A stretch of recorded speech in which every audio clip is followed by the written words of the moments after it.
Hello, ghouls. Welcome to the 38th episode of the Shrouded in Darkness podcast, where we shine a light on the cases that the world forgot.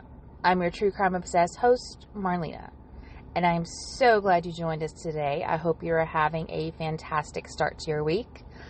Now, ghouls, this one is pretty gruesome. It's short. I've got a short script today, but the case is pretty bad, so please be aware before we dive in. We'll start with our sources, as we always do. We used Haunted History Tours, the People website, and the Timesuck Podcast. Today's case takes us way back to the early 1900s, to the beautiful city of New Orleans, a city known for its history, culture, and food. Only this story is anything but beautiful. Today, we're talking about the serial killer who earned the name Axeman of New Orleans. Before we jump in, let me preface this case with this. With this being from the early 1900s, technology was definitely not where it is today.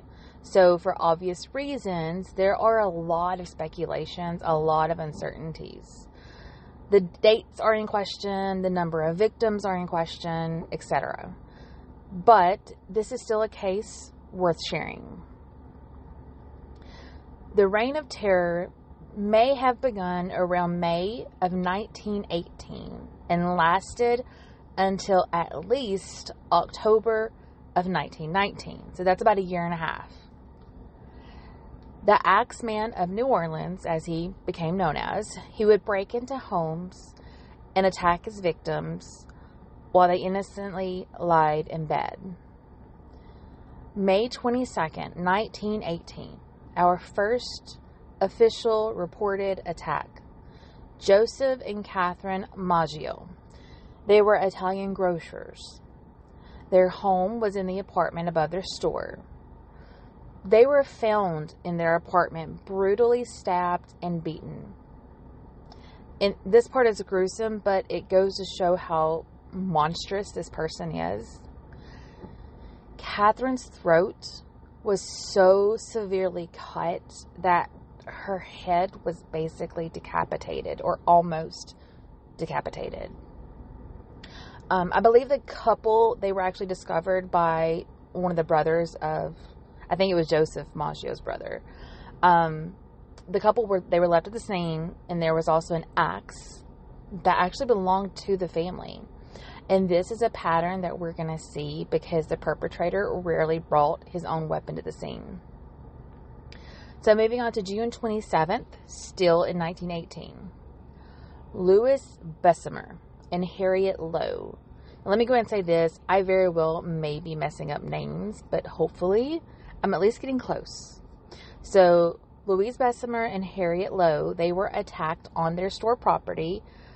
There's mixed conflictions on whether or not it was inside or maybe just right behind the store. Well, they survived the initial attack, but Harriet would later succumb to her injuries. August 5th, 1918. Anna Schneider. She was pregnant, assaulted, and miraculously survived.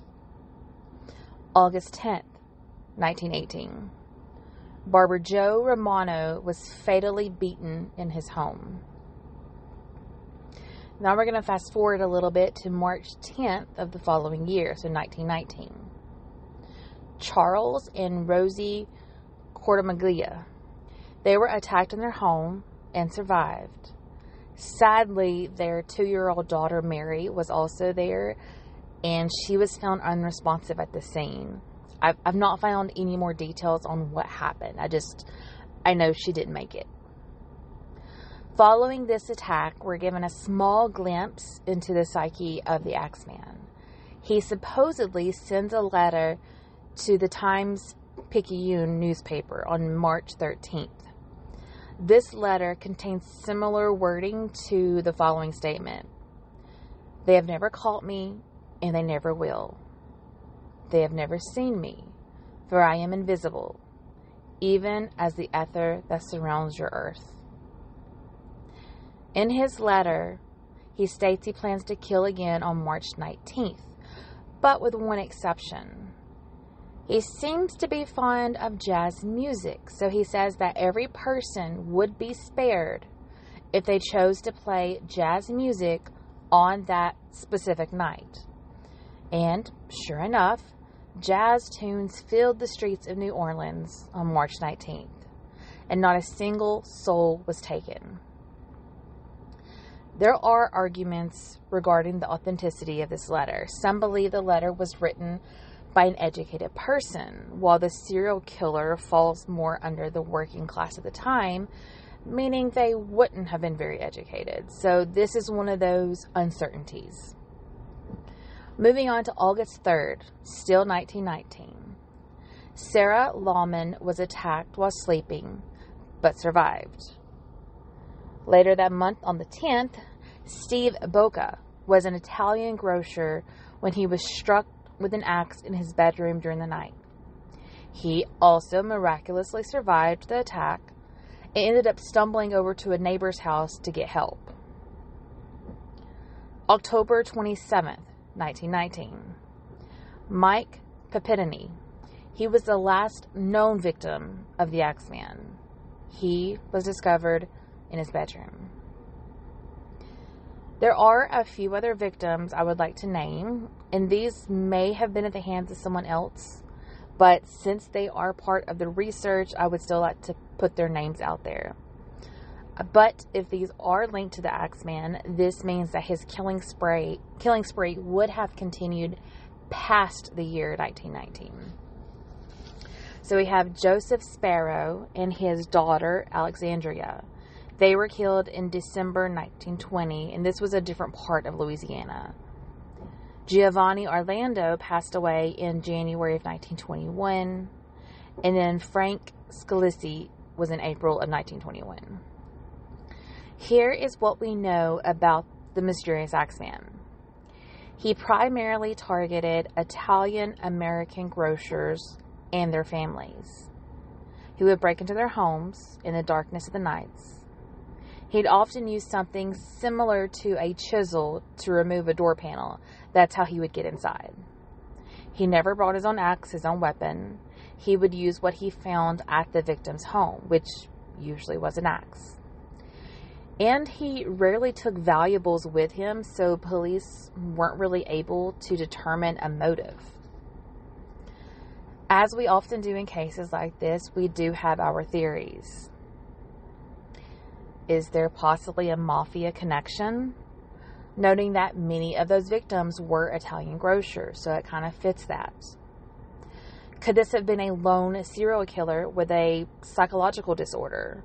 Or maybe there are multiple killers involved to account for the slightly differing victim profiles. And then we have the theory from the man himself.